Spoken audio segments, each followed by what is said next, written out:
இஸ்லாம் மதத்திற்கு அபகீர்த்தியை ஏற்படுத்திய குற்றச்சாட்டில் சிறை தண்டனை விதிக்கப்பட்ட பொதுபல சேனா அமைப்பின் செயலாளர் கலகொட அத்திஞானசார தேரர் வெலிக்கடை சிறைச்சாலையின் சாதாரண கைதிகள் தடுத்து வைக்கப்படும் அறையில் சிறை வைக்கப்பட்டுள்ளார்.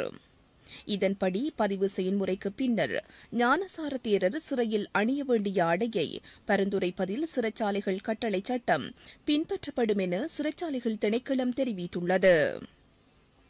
2016 ஆண்டு ஜூலை மாதம் 16ஆம் திகதி கிருளப்பனை பகுதியில் இடம்பெற்ற ஊடக சந்திப்பில் இஸ்லாம் மதத்திற்கு அபகீர்த்தியை ஏற்படுத்தும் வகையில் கருத்து வெளியிட்டதாக பொதுபல சேனா அமைப்பின் செயலாளர் கலகொட அத்தை ஞானசார தேரர் மீது குற்றம் சாட்டப்பட்டது. குறித்த வழக்கு கொழும்பு மேலதிக நீதவான் பசன் அமரசேன முன்னிலையில் நேற்று விசாரணைக்கு எடுத்துக் கொள்ளப்பட்ட போது அவருக்கு 9 மாத சிறை தண்டனை விதிக்கப்பட்டதுடன் ரூபாய் 1500 அபராதமும் விதிக்கப்பட்டது. இந்த தண்டனைக்கு எதிராக பொதுபல சேனா அமைப்பின் செயலாளர் கலகொட அத்திஞானசார தேரரினால் மேன்முறையீடு செய்யப்பட்டது. இருப்பினும் குறித்த பிணை மனு நிராகரிக்கப்பட்டதுடன் அத்தகைய பிணை மனுவை பரிசீலிப்பதற்கான விசேட காரணங்களை முன்வைக்குமாறும் வலியுறுத்தப்பட்டுள்ளது.